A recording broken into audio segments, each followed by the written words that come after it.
Good morning, everyone. We'll just give it a minute before we formally begin.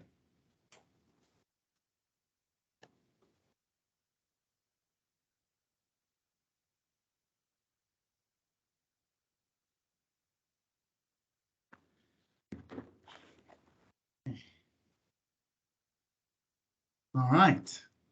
So good morning once again, and thank you for joining. My name is Tapiwa Terera, and I'm a member of the SAMED Transformation Committee. We would like to welcome everyone on the line and those who will watch this recording to this morning's SAMED Youth-Inspired Transformation Forum. So just a few formalities before we begin. Please take note of the disclaimer around conflict of interest and competition law. This session is being recorded, and so by participating, you consent to the recording thereof. We welcome all questions, and so we ask that you make use of the chat or to raise your hand, and I will call on you to speak at the appropriate time. All right, so one of the challenges that the healthcare, and more specifically the medtech sector has, is that of adequate human resource capacity. And let's face it, the youth are the key to unlocking the future sustainability of our sector and our country. And we need to do it in a way that really embraces diversity and inclusion. So this morning we have invited some healthcare partners to share ways in which to target youth to develop their interest and skills within the sector. All right, so first up this morning, we have Danai Nyagani, who is the program manager at Youth Health Africa. Danai is a young African intellectual powerhouse who is making waves by changing the perception of young people one conversation at a time. Danai works for a world-leading youth development organization called Youth Health Africa, which focuses on youth development and empowerment through a one-year skills development program.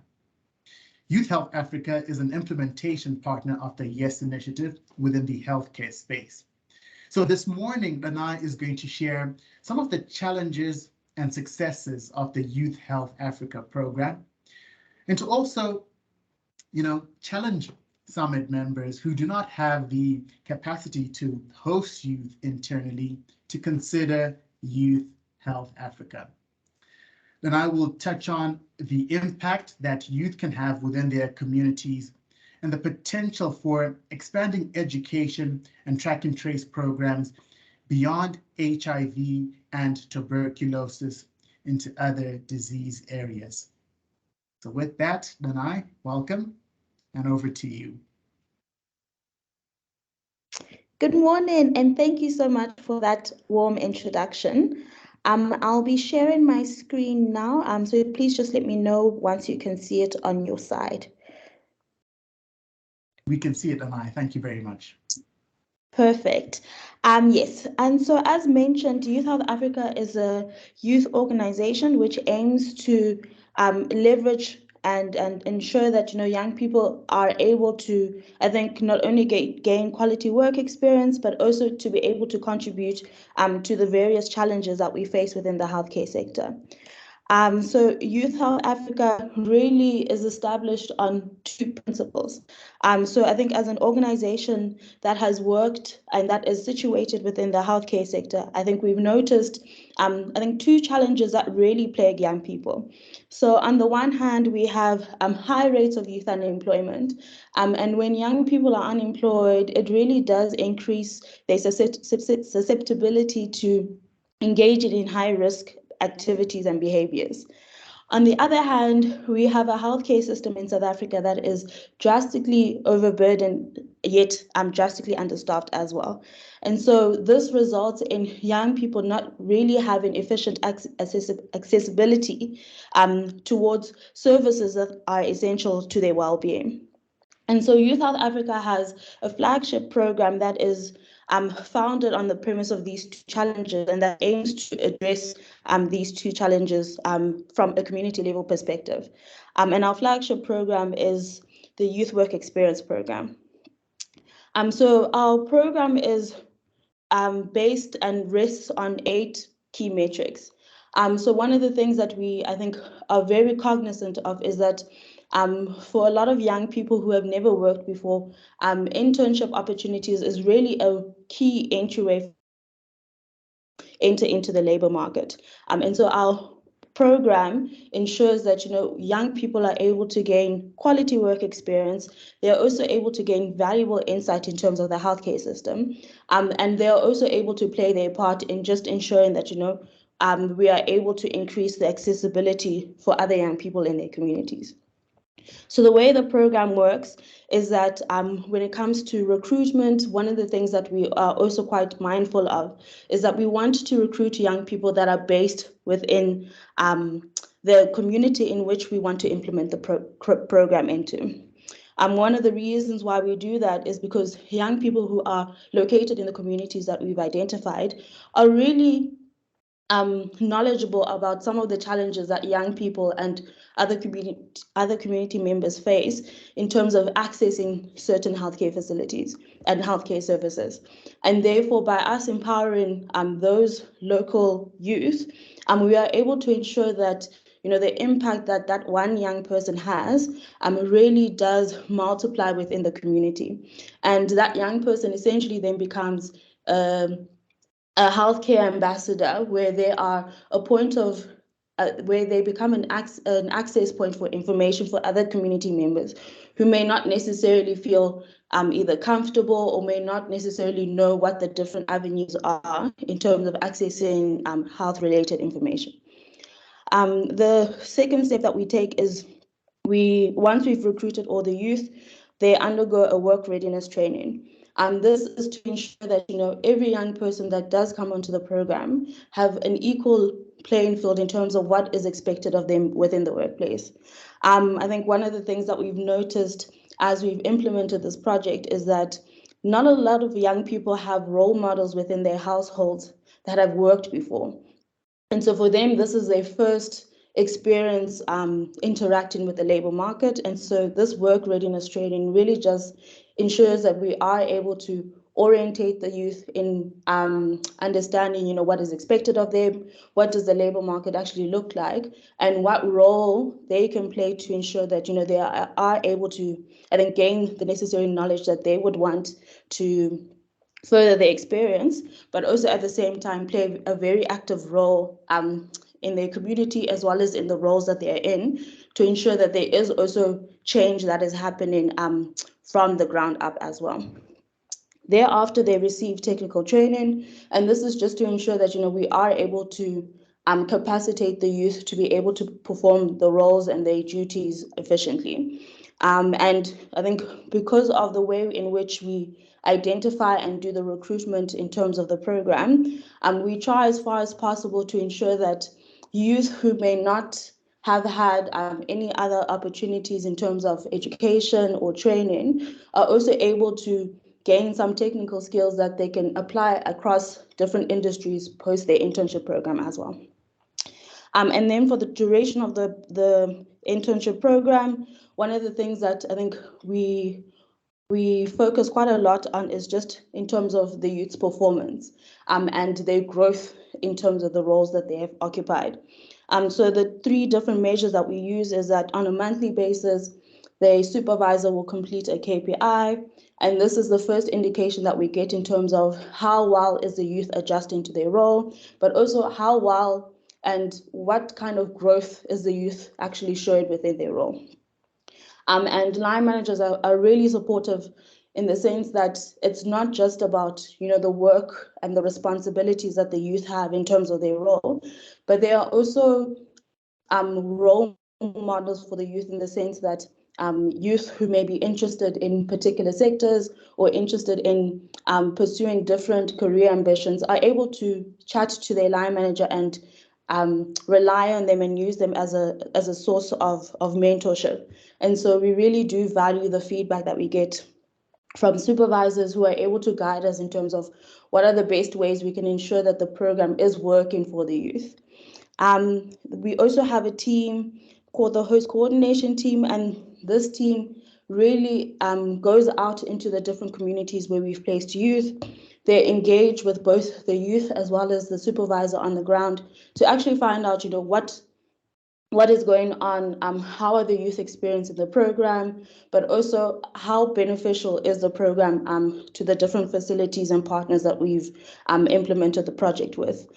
Because I think we really do understand that, as we are living in changing times, sometimes what we view to be beneficial for both the youth as well as the healthcare sector might not translate well into the field.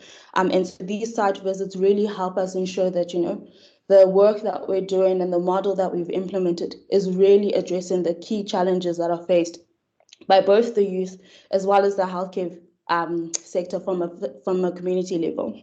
And where we find that, youth are not performing to their best, or where we are finding that, the relationship perhaps between the youth and the supervisor isn't where it's supposed to be, we do hold various interventions to just understand, where the communication breakdown could possibly be. And we try and ensure that, we act as mediators to try and get, I think, all parties involved to understand each other. I think sometimes, when working with youth, it is often challenging because every person is quite different. And so, we try as far as possible to create platforms where the youth as well as the various partners that we work with are able to, I think, share their experiences and provide suggestions and opinions that will enable us to further strengthen, I think, this particular program, but also further capacitate the youth in just being able to navigate and to be able to navigate within the healthcare sector, but also in the employment sector as well. From month 9 until month 12, I think we focus quite a lot on the next steps. So we understand also that, internship opportunities are a temporary fix for a lot of young people. And so we have a dedicated team that sits down with the youth to try and understand what is their long-term career objectives and where do they see themselves in the long term. And we try and use the opportunity that they've gained and the experiences that they've gained on our programs to try and position them to be on track to be able to reach those career goals. And so some of the support that we would provide the youth is assisting them on how to integrate the experiences that they've gained on the program onto their CV and ways in which to communicate some of the skills that they've gained when interviewing for different opportunities. We also assist the youth in identifying potential pathways for them to continue their career journey. So not all youth are interested in, I think, staying within the labor market. Others are interested in pursuing their education, as well as others are interested in, I think, venturing into the entrepreneurship space as well. And so one of the activities that this team does is actually find out, okay, these are sort of the opportunities that are available for you based on sort of the career pathway that you've identified. And we really just try and ensure that we are able to give as much support to the youth as possible, given the fact that we do live in an era where there is a high demand for jobs, but the availability of them is very scarce. And so for 2 years after the youth has exited the program, the youth will track them on a quarterly basis to find out how has the program impacted their ability to find further employment, to engage with different aspects of the healthcare sector, as well as to be able to, how has the program also been able to equip them, I think, with necessary skills that they would need in their life. And the information that we get from these check-ins are really insightful in the sense that we are able to, I think, tailor the program to meet some of the challenges that youth could potentially face post their program.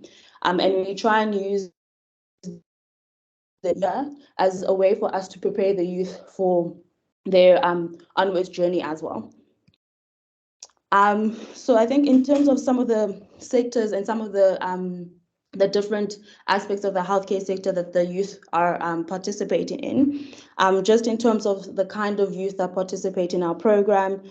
So we work quite closely with the YES team in just ensuring that, we are able to target young people between the ages of 18 and 34 and those that have been previously disadvantaged. And so where we do work with partners and they have particular requests in terms of the kind of youth that they would require, we really are accommodated in that sense. But we try as far as possible to work with young people who we know may not have had the accessibility or the opportunities to be able to access an opportunity like this, and to be able to ensure that this program really does create a stepping stone for them in terms of the career aspects. Some of our demographics, 71% of the youth that are on our programs are women, as well as 85% of them are between the ages of 18 and 29. I think this is something that we had noticed, especially when we were doing a lot of the recruitment. And I think one of the reasons as to why these demographics are the way that they are is that young women between the ages of 18 and 29 are more likely to be to either participate in high-risk behaviors or feel the consequence of them thereof. And so programs like this really does empower young women, especially in just giving them the opportunity to access not only financial resources, but also to be able to access health-related knowledge to reduce their susceptibility to high-risk behaviors as well. In terms of the work placements that we place young people in, so it's, I think, in different aspects of the healthcare sector. So some of our youth would be placed in facility or clinic-based programs. Some of our other youth would be placed directly within the community, supporting some of the mobilization as well as community-based initiatives that are out there. And I think one of the things that we found very successful is that if you place a young person either within a community initiative or within a healthcare facility, they have the ability to attract other young people to that service or initiative. And we found that young people are more likely to rely and approach another young person in terms of questions, in terms of asking for information, in terms of healthcare services. And we find that that increases the accessibility for young people to be able to get the necessary knowledge and information in terms of their health and well-being. Some of the technical areas that some of our youth work in. So our three primary areas are HIV, TB, and more recently COVID-19. And I think where we have identified opportunities for replication are just within the malaria, mental health, maternal and childcare sectors as well. As I think we've noted that this program is able to be replicated across, I think, all different healthcare challenges as well. So as I mentioned before, so one of the potential pathways that youth could pursue is regarding entrepreneurship. So often when we do have conversations with youth just around their interest in entrepreneurship, a lot of them would highlight that they have an idea, but they don't necessarily have the knowledge to be able to formalize their business, nor do they have knowledge to understand how does one access either the market or funding opportunities. And so Youth South Africa has been able to establish an entrepreneurship incubation program, which would expose young people to the relevant knowledge in terms of how do you turn your idea into a formalized business. And so some of the things that we would go through in the incubation program is understanding what is a market and how do you access those key markets for your business. Within the program as well, youth are also able to identify potential partners that they could work with.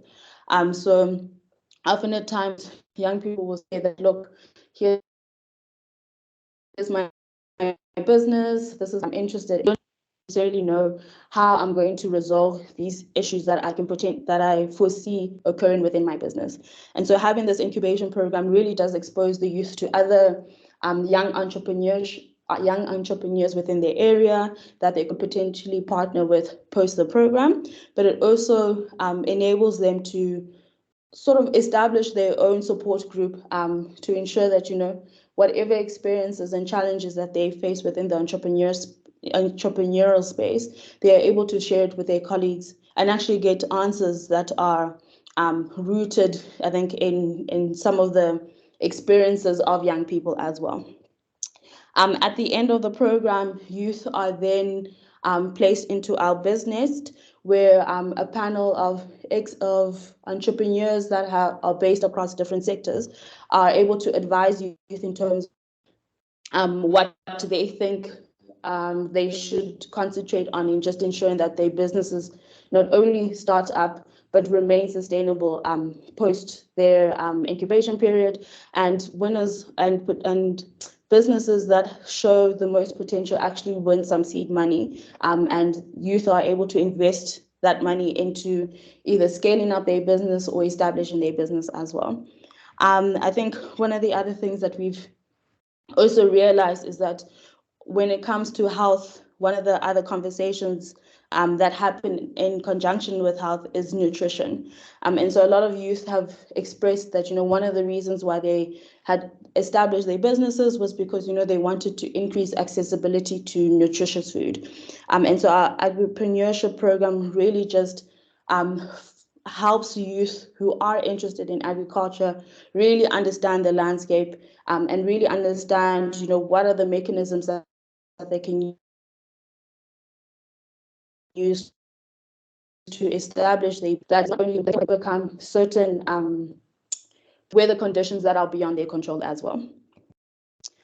Youth South Africa has also partnered up with various initiatives, I think, to strengthen its offering and its ability to provide accessible healthcare, I think, to young people and vulnerable communities as well.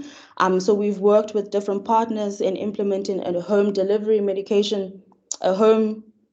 of medication program, where some of our youth were actually placed in that program to assist in ensuring that medication was efficiently delivered to the homes of patients.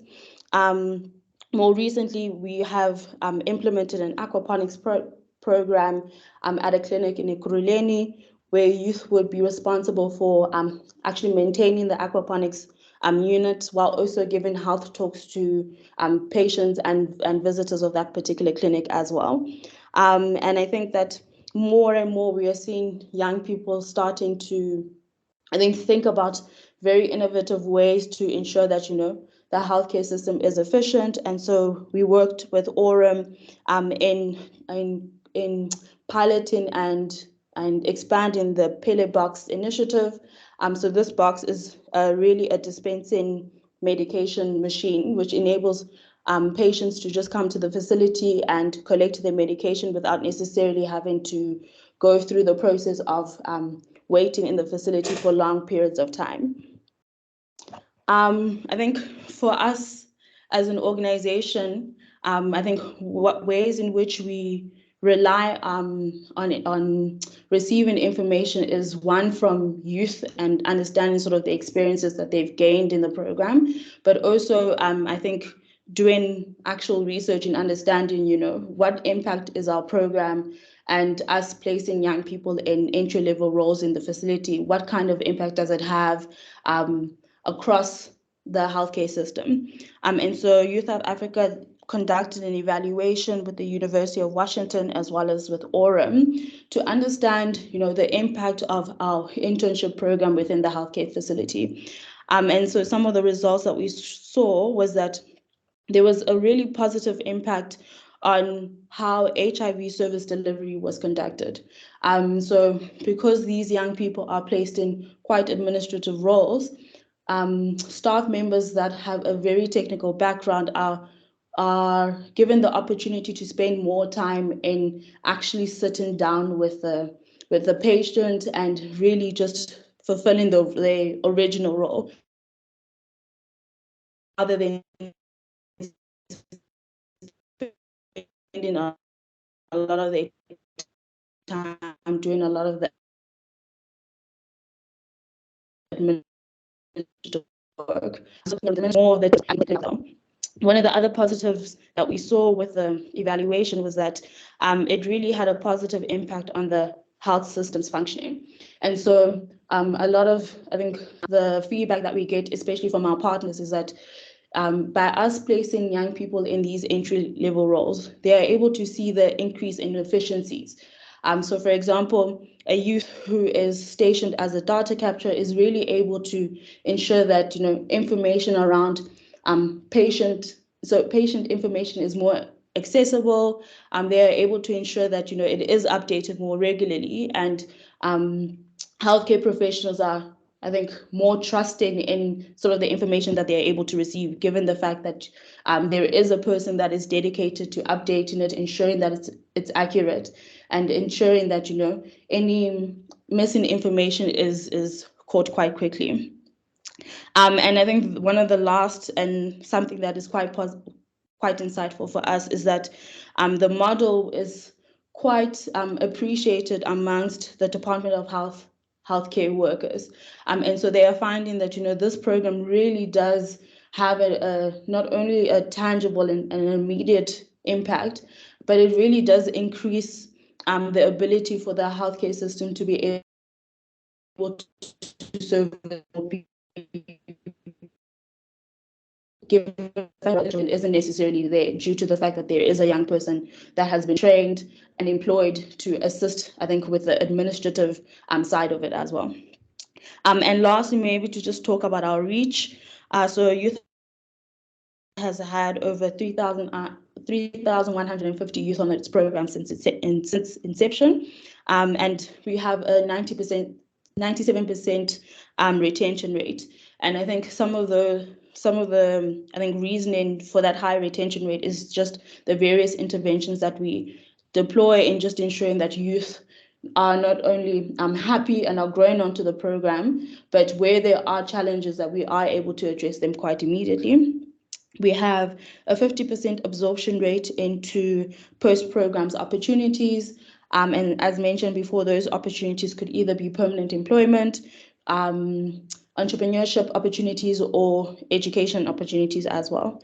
And we have managed to also impact over 1,100 communities with the various internship programs that we have as well. So I think for us, given the fact that we are such a young organization, these programmatic reach really do encourage us to be able to, I think, find other partners that are interested in working towards, I think, ensuring that the healthcare system across all the different divisions are efficient, and that, accessibility to it is increased as well.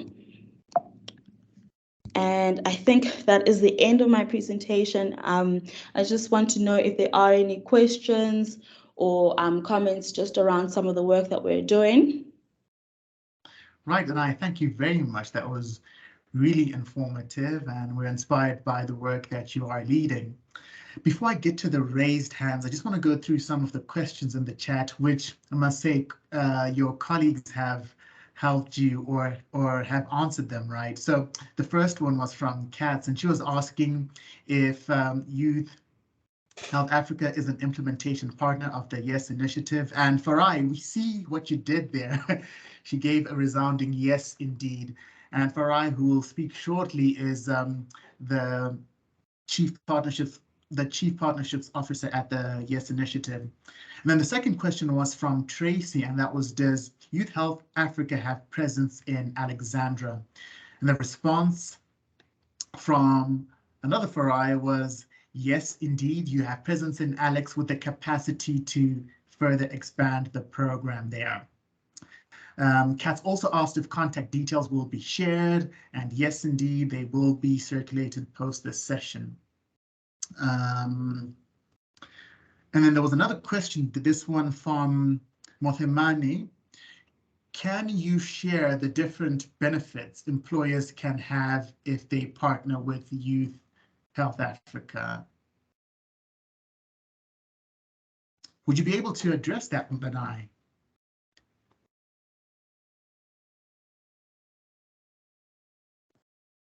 Yes. Perhaps I can actually get my colleague Faram Zungu to be able to, I think, address that quite efficiently as well.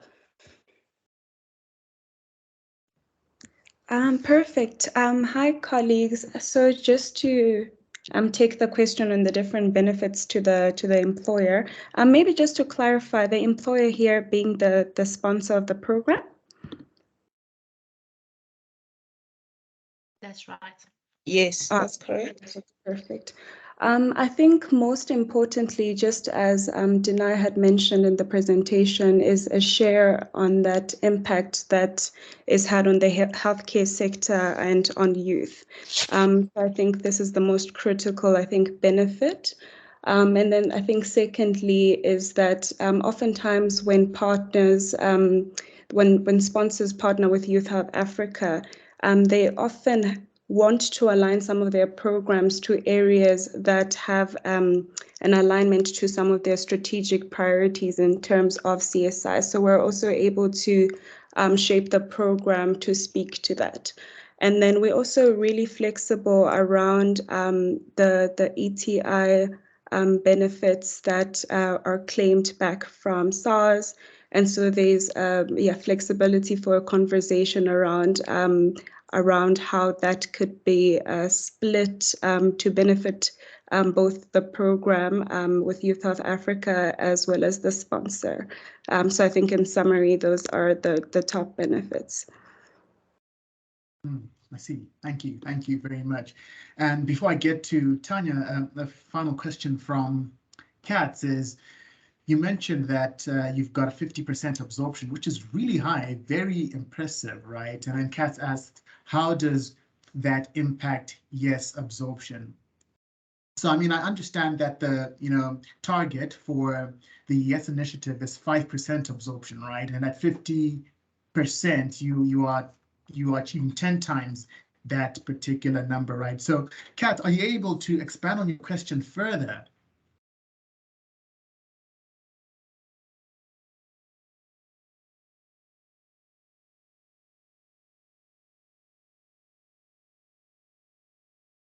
We have Cats. We able to unmute Cats? Oh, good morning, everybody. Sorry, I tried to unmute, I couldn't. So I guess my question is coming from a point where you need absorption at the end of the YES program. And yes, 50% absorption is great. Does this mean, however, though, that some of the partners does not get the full absorption that they need? That is what I'm asking. So in other words, if you had 100 youth on the program and you only absorb 50%, what happens to the other 50%, or is that not part of the calculation? I'm not too sure. I just need some clarity, please. Maybe just to ask, maybe just to clarify the 50% absorption. So for every program that's allocated to Youth Health Africa, there is that YES target for 5% of the absorption. And when we define absorption at Youth Health Africa, it includes both the permanent contracts that youth are able to get onto after the program, as well as fixed term opportunities for not less than 12 months. So for the YES 5%, we are able to work really hard to meet that absorption target, but the 50% also includes fixed term contracts that youth are able to get onto after the internship program. But just in terms of meeting that year's target, we are able to meet that.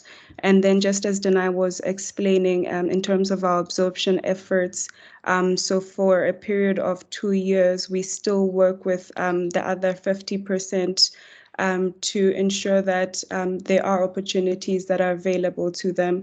They might not fall within the definition of absorption as we see, but there are opportunities, whether it's for further education or entrepreneurship, or a lot more temporary job opportunities, but we are consistently working with the youth that haven't immediately been absorbed after the program to ensure that there are opportunities lined up for them.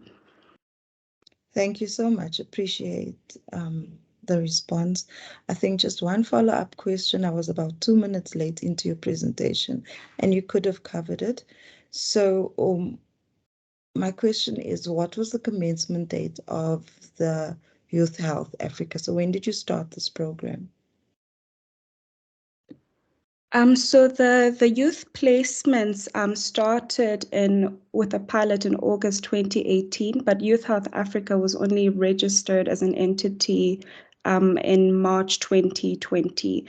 So we've been operational for 4 years, but only registered for 2 years now. Thank you very much.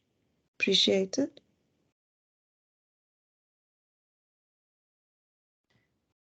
Tapiwa, you're on mute. Thank you very much. To the previous speaker, is your first name Kat or Maranatha? I just want to make sure that I'm addressing you as you prefer. As I prefer, it would be Maranatha. Thank you, Tapiwa. All right, apologies about that. No problem. All right, I see a hand up from Tanya. Awesome, thanks Tapiwa. Firstly, just what an absolutely inspiring initiative. I actually, I feel like I have goosebumps all over me. And so honored to have you ladies and have the organization share with us what you're doing.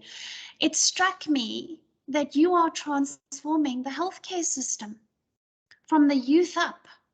I mean, what an incredible initiative. This is preventative healthcare in motion.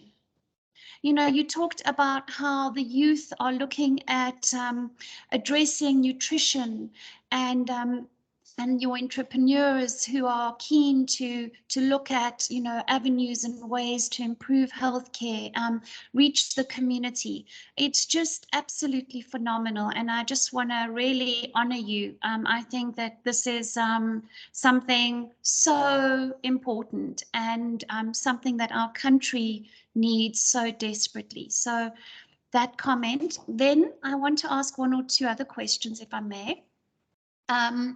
So how does it really work? Does a company like a medtech company sponsor funding in order to train the youth? You mentioned quite an intensive training program that you provide to the youth. Is that part of it? And how much does that cost? As well as potentially absorbing some of these youth that you have trained into their company. And then in terms of your entrepreneurship program, please may I have the opportunity to come and present to those entrepreneurs about the medtech sector, so that they can understand our sector, that they can get a feel for what are the possibilities, the opportunities, the skills that we need to grow our sector. Thanks.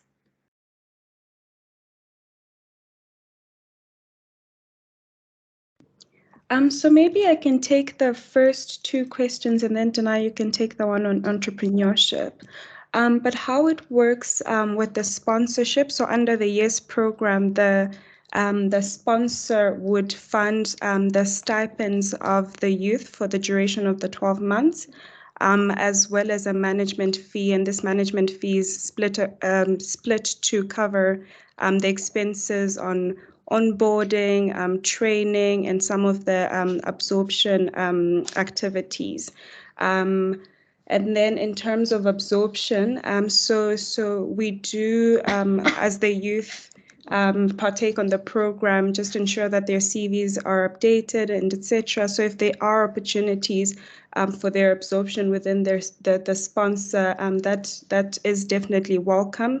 And we're able to put together a file for the different top performing youth and according to the requirements of the opportunity, and follow a process, whether it's interviewing the young people, or whatever the case may be. So that is definitely welcome. Thank you. Thank you. I'm just going to look at the chat once again to see if there are additional questions. No further questions. Any other questions from the audience? Well, perhaps let me ask a question, right? What misconceptions do you generally see that participants or employers have about youth, right? Do they think that they are lazy, that they are just opportunistic? I mean, what do you see out there? Yes, perhaps I can take this question. So it's quite interesting. I think that a lot of I think companies and organizations that we've interacted with really, I think, assume that young people really don't have, I think, the abilities to really contribute to their operations. And I think the one thing that I think we've even noticed as an organization ourselves is that when we go into meetings, there's often like this expectation that they're going to meet someone who's a lot older, and so when they interact with us at first, you can almost see that they are a bit disappointed. But I think once they start engaging with us, they really understand that this is, I think, working with young people is quite energetic and innovative, in the sense that I think we see challenges differently. And the way in which I think we think about them and problem solve is actually quite different as well. I often, when I do engage with some young people on our team, I think we are able to think, I think, quite outside of the box. I think given the fact that we might not have experience in some of the challenges that we face, we often think of the most outside box thinking, or the most outside and most bizarre solution to it. And I think once people sort of understand that, I think they get quite excited when working with young people, in the sense that we don't see challenges as stumbling blocks, but rather as a stepping stone to be able to, I think, further strengthen our abilities to achieve the organization's mission and vision and operational goals as well. So it's really, I think, there's often that learning curve where I think a lot of people are still trying to figure out where to situate young people. But I think once they really start engaging, they actually realize that, what, there's a lot of potential here, and perhaps I can not only teach one or two things, but I can also learn one or two things from the youth as well. Right, thank you, thank you. And I see that there's a new question from Maranatha, right? And she's asking if you could, speak briefly to some of your CSI programs.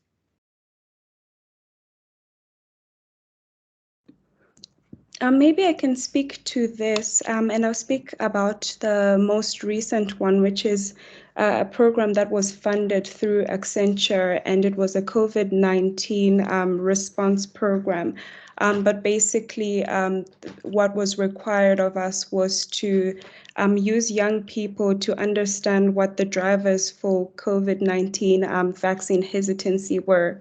And so this program saw 200 young people deployed into different districts. It was 5 different districts across 3 provinces, the Eastern Cape, Gauteng, and the Northwest. And basically, these young people were tasked to really engage community members on why there was a lot of hesitancy in taking the vaccine. And in a period of about 6 months, we saw more than 300 people reached. We saw some of the trends with the Department of Health on the uptake of vaccines really increasing. And really, I think having young people be at the forefront of these conversations was just so critical, because there was so much misinformation around the vaccines, and having young people lead and direct the conversation to more accurate data was so key in the success of this. But that's the most recent CSI initiative that we've run, and I think it ends in September. But we're really looking forward to seeing how we can continue some of this work with Accenture. Okay.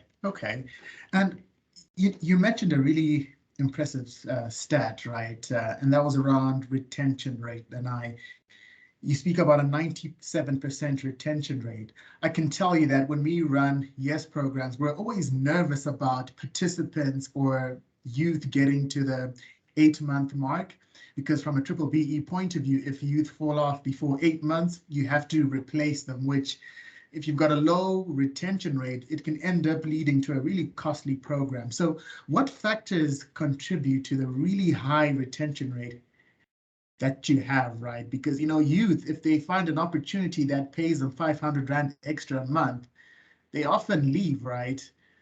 So how do you retain your youth? Please share your secrets there.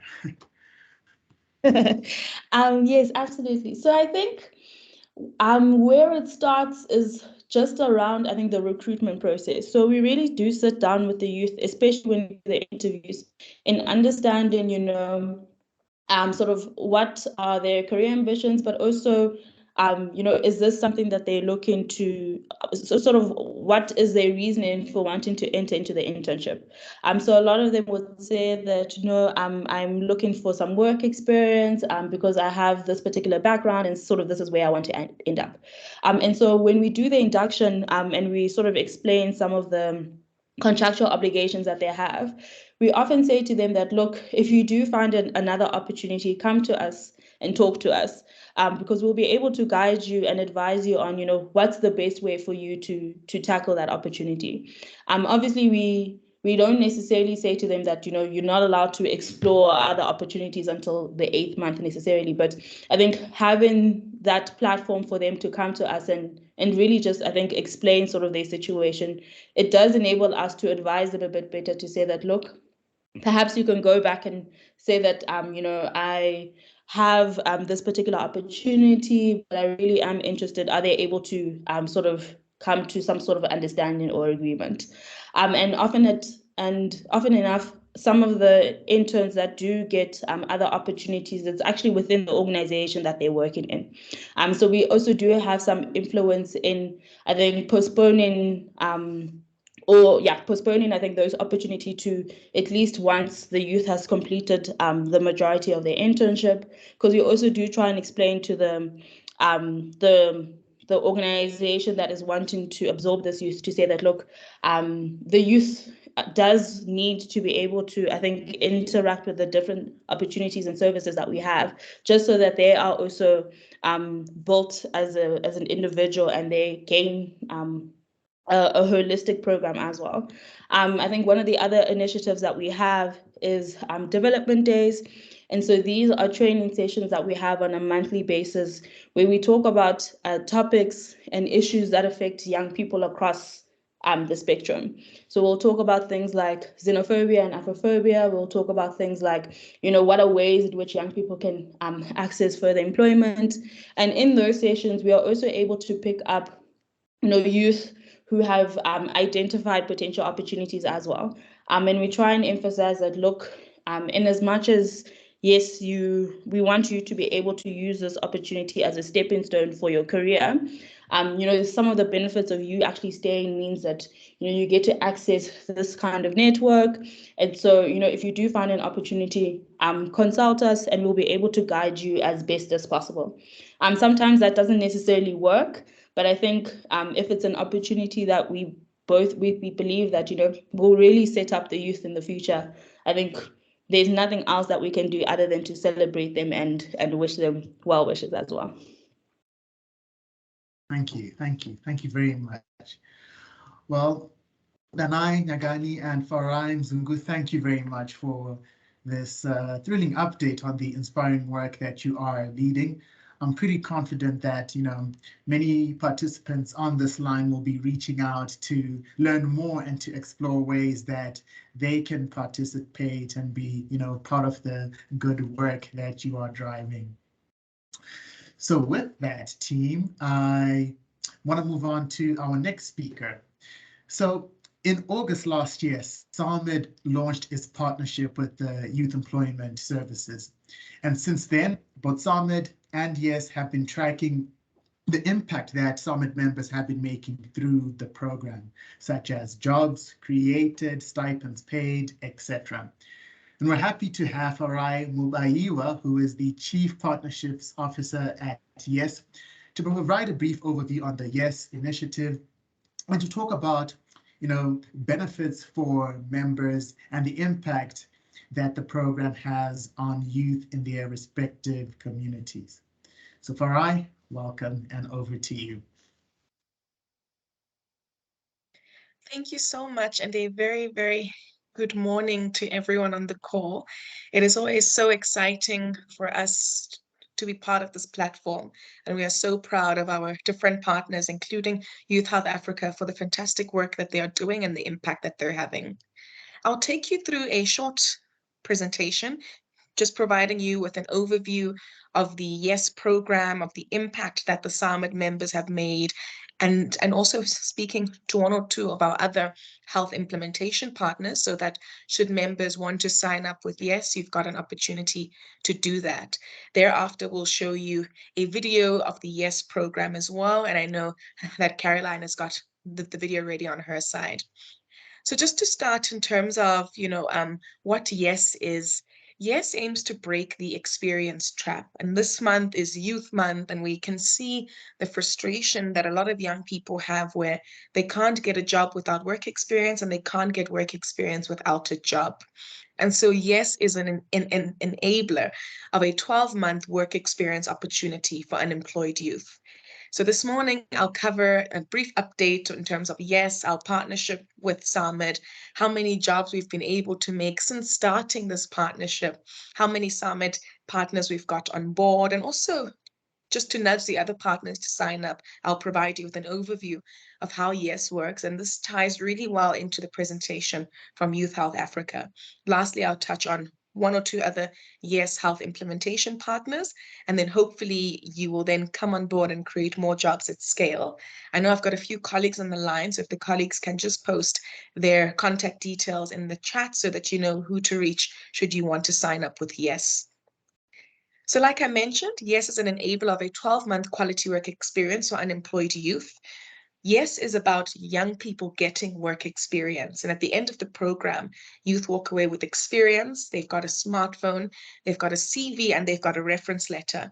And we know from research, which was done by JPAL, that a reference letter makes you 3 times more employable. And for young women, it doubles your chances of employment. How YES works with corporates is that corporates like yourselves who invest in YES can move 1 or 2 BEE levels up. But more than just BEE, YES is an integrated solution for clients because it uplifts youth, it uplifts the communities. And because we found a way to integrate the YES program into the ESG strategies of companies, as well as their CSI objectives and your SDGs. Because with youth and the placement of youth, not only are you providing young people with decent work, which contributes to economic growth, SDG 8, but we're also ensuring that we are uplifting the communities young people come from. And in what Youth Health Africa presented, we can see what the benefits are of youth who are working in healthcare roles within the communities. Now, since our partnership with SAMED started, we have registered over 31 SAMED members who've created over 1,300 quality work experience opportunities for young people. In salary terms, that translates to over 73 million rand injected into local economies through YES Youth salaries. And that's so profound, knowing that young people, especially those who are sponsored by SAMED members are working within the medical field and the medtech field and are able to contribute to such a critical field within our country. You'll see a lot of the members who we have. We've got, for example, Medtronic, who have funded youth, not only within the education space, but also within the healthcare space and the sanitary pad manufacturing space. We've got Abbott, who fund youth who work as your teacher assistants within schools. And there's so many other partners who have worked not only in the placement of youth within their own organizations, but in the placement of youth through our vetted implementation partners, of which Youth Health Africa is one of them.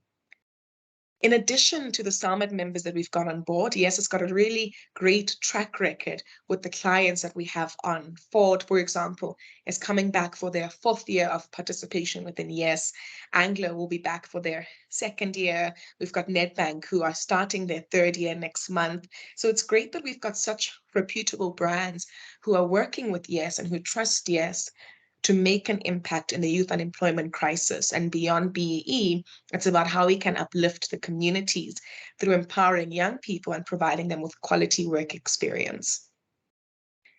Now, for those who are still curious about what the impact is of YES, I'm really, really glad to update you on these stats. They've moved significantly since the last time YES had presented. We've created over 82,000 work experience opportunities, of which, like I mentioned, 1,300 come from SAMED members. We've, as a result, awarded over 700 BEE level ups to companies. And through this collective investment in youth jobs, we have injected over 4.6 billion rand into the economy in youth salaries alone. The beauty of that stat means that a young person, for example, in Ratlo, does not have to move out of Ratlo to come to Sandton in search of a better opportunity. Youth can be empowered where they are in the communities that they come from, and the spend of that salary within the community leads to local economic growth at the township level. And that's what we need if we want to see a prosperous country. So the benefit for YES, and this is just a recap for any members online who have not yet signed up with YES, and I do hope that by now you are absolutely convinced, but you can get a BE benefit through your investment in YES. We would calculate your YES youth target, so your target number of jobs, based on one of two calculations, either 1.5% of your NPAT divided by 55,000 or 1.5% of your head count. The higher of the two will determine how many youth jobs you need to make. If you want to move up one BE level, then we'd look for a 2.5% absorption rate. If you want to move up 2 levels, we would double your calculation and then aim for a 5% absorption rate. What is critical, though, is that sub-minimums have to be met for you to be able to then reap this benefit. And YES does not replace any elements of the scorecard. YES is additive to the scorecard. And so if you want to know how you can get involved, and this links with the presentation done by Youth Health Africa, I'm going to just take you briefly through how exactly YES works. And a corporate like yourselves can either place youth within your own business, so this is to provide a 12-month work experience opportunity for youth, or to host youth at an existing YES partner. And Youth Health Africa is an implementation partner because they often host youth on behalf of the corporate. The reason the corporate will pick the second option is usually because either A, the corporate does not have the capacity to manage extra youth within the business, or B, the corporate is just looking to have a social impact outside of the business, which perhaps aligns with their CSI goals. So one of two options could work for you. And if we're just deep diving into option 2, we have got over 30 vetted implementation partners at YES across different sectors. So we've got partners in ICT and digital, in healthcare, finance, education, SME development, manufacturing, conservation. We've got partners in waste management, in artisanal skills. So there's so many different partners that we have on board to cater to the needs of clients. In a nutshell, how the model works, if you were to invest in this model, is that we call it the turnkey solution, because the partner that you choose will be responsible for recruiting the youth, verifying their documents, ensuring that they pay the youth each month, so the youth can either be on your payroll or the partner's payroll, ensuring that the youth are provided with quality work experience, and you can be prescriptive in terms of which area you'd like those youth to be placed in and the sort of work you'd like them to do as well. The partner is also responsible for facilitating absorption on your behalf. So the 2.5% or the 5% absorption should be facilitated by the partner. Absorption with YES is as per the DTIC, and that refers to permanent contracts. And also the partner has to report to you on a quarterly basis so that you have got updates in terms of how your youth are doing and are performing. So this is then what the likes of Youth Health Africa would do should you pick them as an implementation partner. Just to talk about other partners that we've got who also are within the healthcare space. We've got Youth Health Africa who presented, we've got Witkoppen Clinic, and we've got HIFSA as well. And I think what's really interesting, just to share some stats that the HIFSA team had shared, is that when youth are working within the clinics and the work that they do, they really have a profound impact with the environment that they're in. And so it's been great to see with our healthcare implementation partners what impact they have provided for young people within the communities, and also what the pathways are for young people. Now, I just want to touch on the pathways, which is to say we've got 3 main pathways for youth.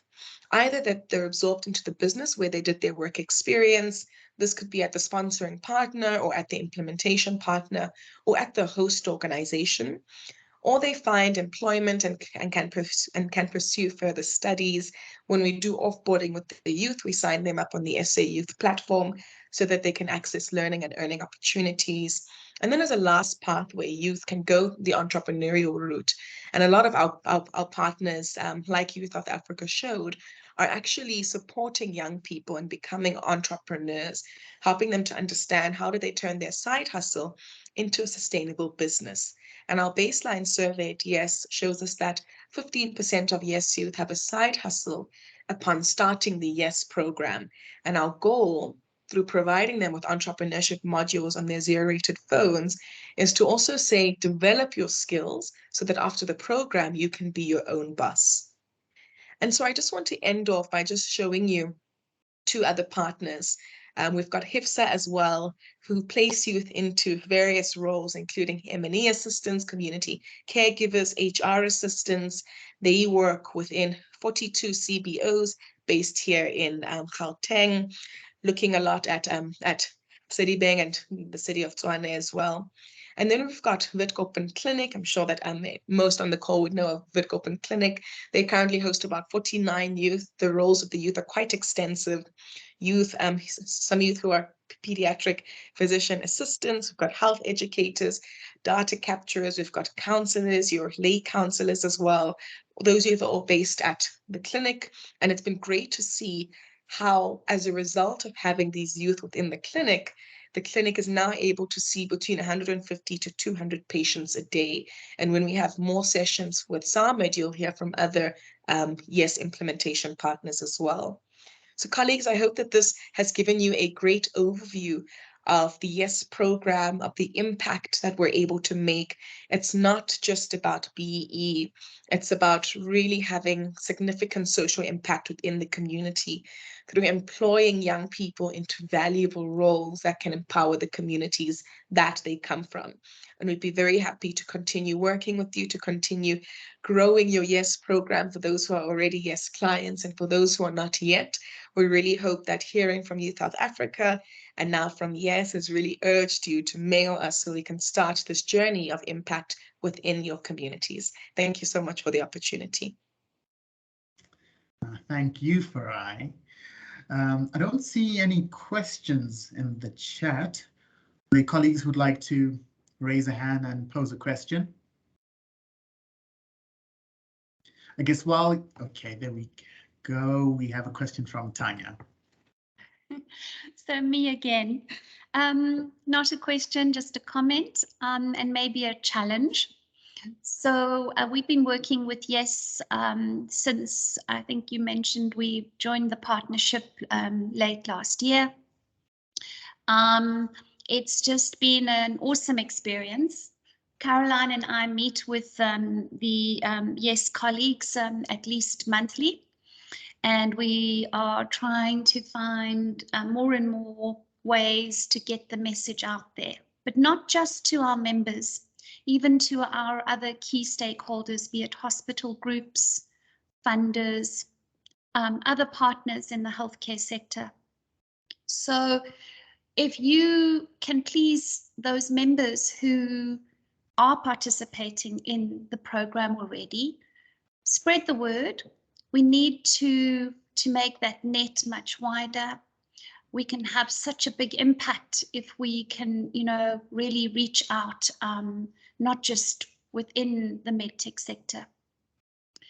And for those that haven't joined the partnership, here's a challenge to you today, to please consider joining it. I'm hoping that you're realizing just how incredible these initiatives are and the impact that they have for the sector, for our economy, for youth employment. There are just so many other aspects to people's lives that these initiatives are adding to and helping to improve. So that's my challenge to you. If you haven't joined, please join up, and Caroline is there to help facilitate or support you in that journey and link you with Yes. Thank you very much, Tanya. Farai, I've got a couple of questions, right? Questions that have come up in some conversations I've had with colleagues about the program. So, we understand that the youth who qualify are between the ages of 18 and 35. So if I'm 35 years old and 5 days, can I participate in the program, or do I need to be 364 days prior to commencing the program? What's the Yes, indeed. So you have to be 34 before you are signing the employment contract. So if you turn 35 and you've signed the contract, and then unfortunately you are then not eligible to participate within the YES program, but 34 at the date of signing, then you are still considered eligible in terms of YES. Okay. And then another question around, what is the definition of unemployed, right? Because you mentioned that some of the youth have side hustles, so they are self-employed. Is that not considered employment when one is being considered for these opportunities? So what we would look at in terms of unemployment would be that has one earned an income consistently for a long period of time. And if that hasn't been the case, at least then for 3 months, then a youth is considered to be unemployed. So what we'd need as proof would just be an affidavit of unemployment. While we understand that youth do have side hustles, at times the revenue from the side hustles is just not consistent enough for it to be considered as employment for a youth. All right, thank you. And I suppose my final question, right, is when we talk about the workforce within the healthcare sector, within the context of DE&I, of course, we're looking at all demographic groups, right? And what do you say to commentators or people who say that, well, the YES initiative is only focusing on one aspect, on some of the demographic groups and not all? How can we and others address that question appropriately? Thank you, Tapio. I feel that you're asking me all of the tough questions, but very, very happy to answer this one. So when we look at the YES program, the YES program aims to break the experience trap for all unemployed South African youth. But if a corporate is doing a YES program for BEE purposes, then the program has to be in line with requirements from a BEE perspective. And that is that they are creating employment opportunities for Black youth through the YES program. If a client is doing YES for non-BEE reasons, then we can have white youth on the program because of the fact that it's not a BEE program. So we do have a number of white youth who participate within the YES program, but those programs would be non-BEE programs. But I think it's important that if it is BEE, and looking at the context in which the BEE legislation was created, then we do have to comply with Black youth from a legislative perspective. So I've taken that down because I think that's a brilliant response to that question. And in the past, I haven't answered it as well as you have. So thank you for that. Colleagues, additional questions or comments for Farai? Yes, Caroline. Yes, I just want to say to Piwa, before we move on, I just also want to give an opportunity for the yes video, so don't forget about that. First, please. Over to you.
Yeah, thank you very much, Farai Mubayiwa, for that wonderful summary, right, on the impact that YES creates. And we are delighted, to partner with you to, as you say, break the experience trap for all unemployed youth. I'm so going to use that. Thank you. And our final speaker this morning is Tracy Pepler from an organization called Rays of Hope. Tracy has been with the organization since 2017. However, she's got close to 15 years experience in the non-profit sector. At Rays of Hope, she's responsible for developing triple BE strategy and engaging corporate partners to support the organization. This morning, Tracy will talk about how medtech companies can inspire youth to take up careers in the medical technology as well as the healthcare sector through a number of engagements, right, including internships, holiday camps, job shadowing, and so much more. As we look for ways for the youth to secure the future of the industry. Tracy, welcome, and I hand over to you now. Thanks so much. It's such a pleasure to be here. Good morning, everybody. So, as I was introduced, I work for an organization called Rays of Hope. So Rays of Hope is a non-profit company. We've been working in Alexandria for 30 years, and we run a variety of different programs there, focusing on work readiness for out of school leavers, but also holiday education support programs and vulnerable. So I just wanted to show you a little graphic. We're just in the process of changing our strategy because we had quite a separate strategy, and we're now moving towards focusing on the whole child. So you'll see how this will fit in really, really nicely with where we could definitely use some assistance. So hopefully you can see that. So this is what we do. So the centre is not for children to get 80% matric. The centre is for 80% of the children that we deal with to reach matric. Because as you've been hearing from people, generally without a matric, without completing school or a matric equivalent, it's really difficult for people to move on. So we're making that our bullseye for going forward, getting children through matric. But the way that we're going to do this is a three-circled approach. So the obvious first one is learning. We need to support their school. So Alexandra schools are horribly overcrowded. They are very, very, there could be 60 children in a class, and that's a small number. So at one school, we've got 13 grade 10 classes, and they've all got at least 60 kids in the class. It is huge. So education is a massive issue in Alex. So we support them in various ways, right? From Littlies, we run our own ECD centre. Then we run a homework club for grade 1 to 3. And then our longest running program is our Saturday school that has been running for literally the last 30 years for grades 4 to 10. And next we'll move up to 4 to 11, where we do English and maths. And then we do a whole lot of soft skills training with them as well. So that sits in the learning space. And it's going to be the hard skills, maths and English, and the soft skills around relating to people and confidence and taking them on outings to expose them to the world outside of Alex, etc. Then we have social services. So a lot of these children, what was happening is they were coming with such baggage from what they've experienced by living in Alex that they were unable to learn. So we have a whole team of social workers that we look at using to help these kids deal with, through counselling, through talking, through peer support, deal with what they've been doing and what they've been seeing in Alex. And then the last circle is family. So what that is families around not just dealing with the child, but dealing with the family where their child finds themselves. And that family might be mom and dad and a sibling or two. That is extremely unusual in the Alex setup. It's far more likely to be an aunt, a granny, an older sibling, whoever it is, and giving the support to that family that they need to be able to support the child. So looking at the whole child and all the aspects of the child. And if we can create a whole child, ultimately we'll create a whole community. And we do that then in a monitoring and evaluation space, and obviously a culture of self-care, which everybody knows these days is a big buzzword, but particularly for our staff, they work on the coalface. They're dealing with vulnerable children and families all the time. And if we don't look after them and debrief them properly, we're going to have huge problems.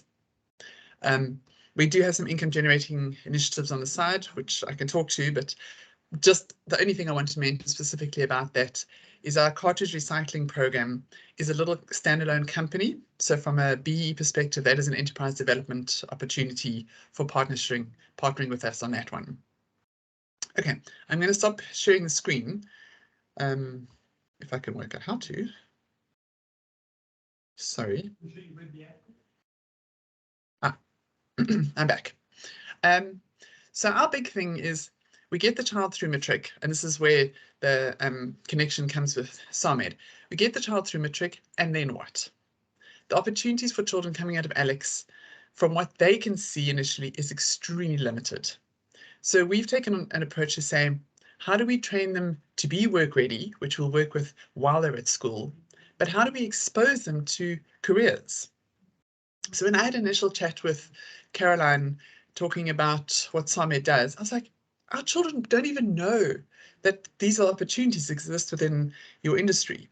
So for an example, she said, oh, the people that make plasters, that sits in our industry. And there's no ways that kids coming from ALEX have ever been exposed to any sort of medtech, anything. For them, they know doctors, nurses, teachers, and lawyers, because they know somebody who's that, or they've seen it on TV, more likely. So our idea, and what we'd love to do with the medtech sector, is to start getting our children exposed to the opportunities within your industry. So that could be in the form of somebody coming to talk to, I know Tanya offered earlier to go and talk to the Youth Health Africa. I'm like, I'm going to stick our hand up as well for Tanya to come and talk to our kids. It could be something like a career fair. It could be VAC work. Or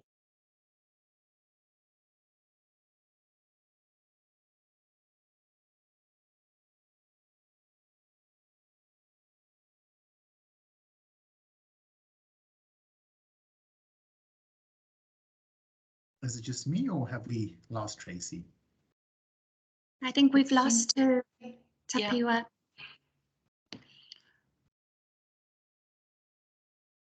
Caroline, could you maybe just give her a call if we don't get her? So just give me 2 seconds.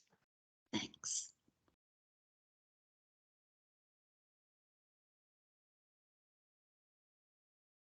Could be load shedding. Yeah, although it's an odd time, 21 minutes past 10, they usually do it on the hour or half hour. Yeah, so if load shedding started at 8, then maybe. apologies, load shedding to just kick in. You were quite right, Tapiwa. No worries. Welcome back, Tracy. Sorry, I'm back. I knew it was coming, but I wasn't ready for it because it's now 10:15. I mean, goodness, why would it be on time? So I was hoping positively that it might not happen. Yeah, so basically our big thing is, how do we get the young people in ALEX exposed to the medtech sector? We have opportunities for people to be mentors to young people, to expose them through getting to know somebody who works in the medtech sector, and also just getting more of the companies involved with the work that we're doing, so that you can see the type of environment that these young people are coming from, that you can learn more about where they come from, the challenges that they experience, and how you can help them to get into the world that is medtech. So obviously, as a non-profit company, we can help with the various elements of the BE scorecard, as was mentioned in the introduction. So we are obviously an SED beneficiary. As I said, we have the cartridge recycling business, which is an enterprise development partner. And we also have various skills development opportunities where people can partner with us on that. And we've got actually an ownership trust that can be a shareholder in companies that benefits the work of Raise Up Hope. So yeah, that's I think what I need to say right now, but I'm very happy to take any questions. Thank you very much, Tracy. I see Tanya got a question from you. So Tracy, absolutely, I'd be honored to arrange for a presentation to those students, you know, anyone else in terms of our sector and what we do. And I think it would be wonderful if, you know, some of the other members on this call would consider even coming to do a presentation of their company, their types of products, and what they do, just to expand, you know, these youth understanding of our sector and what the opportunities are and what they need to do to enter, you know, this sector. Absolutely, that would be brilliant, Tanya. I got your email address from earlier in the chat, so I'll definitely be in contact. All right, and I see we've got a question from Tracy. Well, thanks to Piwe. Not really a question, but maybe a general comment. I sit here and I'm really I want to say excited. I almost want to sit on my hands because the last hour has just been such an exciting discussion given our current context and the creative and the opportunities that we see for the youth, and being chairing the transformation subcommittee. I'm really excited for this phase that I see us going into. So thank you to Tanya and Caroline and to Piwe. I think I just want to comment on something that Tracy said. It seems to come up in our organizations around bursary students or students that we take on, that we don't realize that the child in particular does not receive the social skills that we think everyone has. So often we address the education part, but we don't understand that this kid doesn't have the dinner conversations that our children would have, and they don't have the conversations around the breakfast table or the broad conversations around politics. And they come into the school and the work context with this. And we need to move away from just providing a bursary or an education and into developing this whole being so that we really can change what the landscape of South Africa looks like. So I'm really excited. And as Tanya's put her hand up, I put my hand up. I'd love to mentor kids. I'd love to come in and talk about the opportunities. As someone who's been involved in manufacturing, in medical, and a little bit on the regulatory and compliance side of things, I think we can really show the vast opportunities that are, I would say, non-traditional jobs that children need to be aware exist so that we can position them for success. I think the saddest thing is to give an education to a person that they can't use in the future. So thank you everyone. Thank you for your time. Thank you for the opportunity. Thank you very much, Tracy. So Tracy Musami is the chair of the SAMED Transformation Committee, and it's an absolute pleasure to be led by her. I see there are two other questions in the chat. The first one is just a request for you, Tracy Pepler, to provide your email address. And then the second one, Tracy, is what are other partners doing to support Rays of Hope? And how can medtech suppliers do the same? So one of the big things that is a challenge for us, and it is permanently a challenge for us, is we have a lot of qualified people that work for us. So we end up having a very large salary bill. So honestly, we need funding. It really is as simple as that. We can do all the BEE documents. We can do all the Section 18A certificates. So a lot of the companies that support us financially, which just really helps. It's great to get people involved, and we try and get people involved as much as possible. But at the end of the day, and it's a hard one to have to say it, but at the end of the day, we actually don't have that many opportunities for volunteers. We've got kind of the higher up, the ones I've been speaking to now, but we have a lot of children that we're trying to start off from the bottom on the right path. And you need the skills of the teachers, of the social workers to be able to do that. So most of the partners that we've got some partners that are BE ownership partners. We have 5 different ownership partners. So then we share from there. We get a monthly contribution, or we get an annual contribution, or a dividend, depending on how the company is structured and how the deal is structured. And yeah, as suppliers, we can talk. I mean, I think every single company is different. The way that company deals with us is different. So it's very hard to say in a blanket statement, more than a lot of companies do SED with us. It's quite tricky to give you a once-off, this is how the other companies relate to us. Got it. I think that's very clear. Your greatest need would be of a financial nature, but I also hear that you were open to having conversations to explore additional ways that medtech companies can add to the phenomenal work that you're driving. Colleagues, any other questions or comments? Look up through the chat once again. Chat.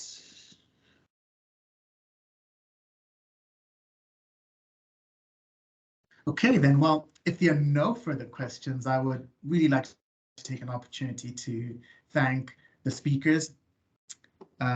Okay. Cool.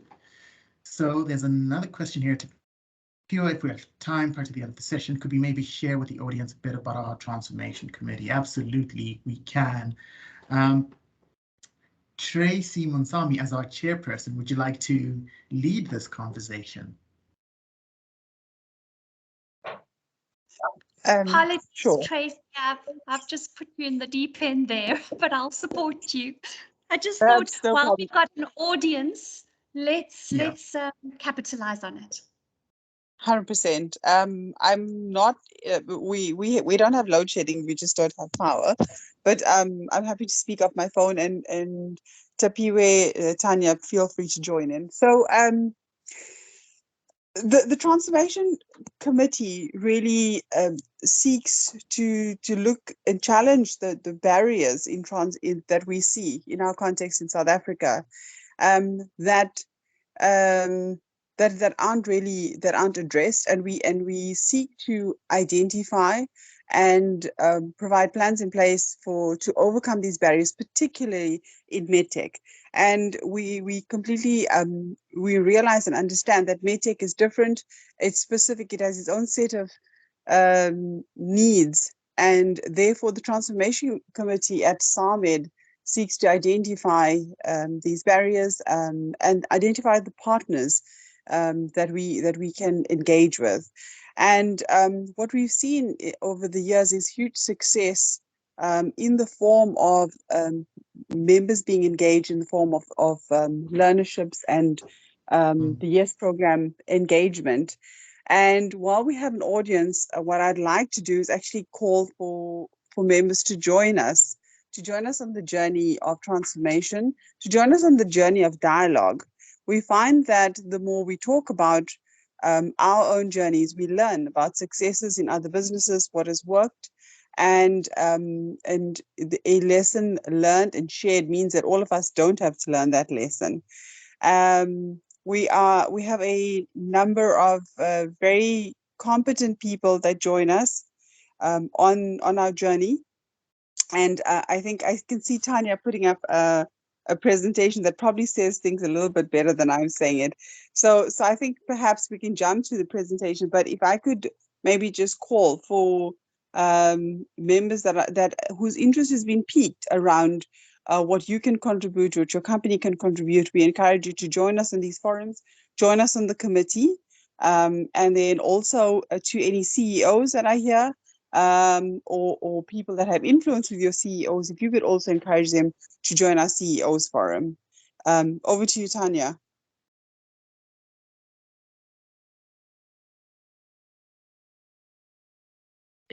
Okay, just to make sure that I wanted to check that I was unmuted. I'm just going to jump back. This is a presentation that actually we developed quite some time back, but excuse me, I'm going to jump around. But I think you saw our transformation statement, but maybe just to jump back to why it's so important and meaningful to transform. And I just wanted to share this slide.